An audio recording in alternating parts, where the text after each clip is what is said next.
प्रिय विद्यार्थी, हम पढ़ रहे हैं साझेदारी संलेख के अभाव में लागू होने वाले नियम। साझेदारी संलेख, साझेदारी के संबंध में हम पहले पढ़ चुके हैं कि साझेदारी हमारे व्यापार में जब दो या दो से अधिक व्यक्ति मिलकर किसी व्यापार को करते हैं तो ऐसा व्यापार साझेदारी वाला व्यापार कहलाता है। साझेदारी वाले व्यापार में साझेदारी में लाभ या हानि सबकी समान रूप से या जो शर्तें वो तय करते हैं उस अनुसार उनकी शर्तें के अनुसार लाभ या हानि हो सकती है। अब यहाँ हम देख रहे हैं कि साझेदारी समझौता जो नहीं बनाते हैं, जिसे हम साझेदारी संलेख कहते हैं, तो साझेदारी संलेख के अभाव में क्या नियम लागू होते हैं। साझेदारी के में प्रायः समझौता होता है, परंतु जब साझेदार निकट के तथा आप उत्साही होते हैं या आपसी विश्वास अधिक होता है तो ऐसे में समझौता बिना समझौते के ही कारोबार चालू कर दिया जाता है। ऐसी स्थिति में साझेदारों फर्म में भारतीय साझेदारी अधिनियम 1932 लागू होता है। अधिनियम की धारा 9 से 17 तक उन व्यवस्थाओं का उल्लेख है जो समझौते के अभाव में साझेदारों पर लागू होते हैं।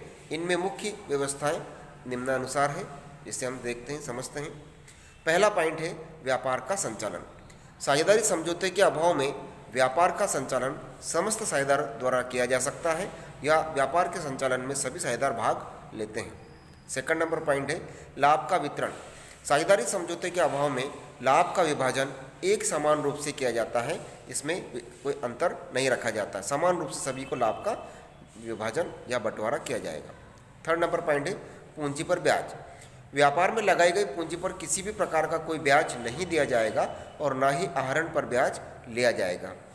नेक्स्ट है फोर्थ नंबर ऋण पर ब्याज।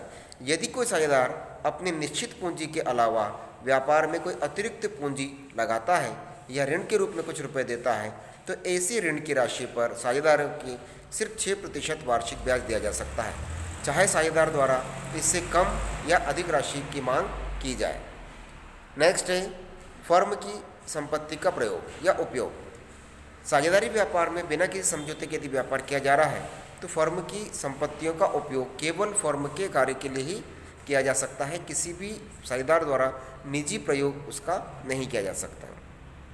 जैसे साझेदारी व्यापार के लिए उन्होंने कार खरीदी है और उस कार का उपयोग साझेदार आपस में कहीं व्यक्तिगत स्वार्थ के लिए या निजी उपयोग के लिए वो उसका उपयोग नहीं कर सकते हैं। कहीं घूमने जाना है वो नहीं कर सकते हैं इसका उपयोग, परिवार के लिए इसका उपयोग नहीं कर सकते हैं।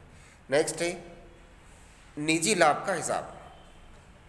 यदि कोई साझेदार फर्म के नाम से या फर्म की संपत्ति के उपयोग से व्यक्तिगत लाभ अर्जित करता है तो उसे ऐसा लाभ फर्म को देना चाहिए।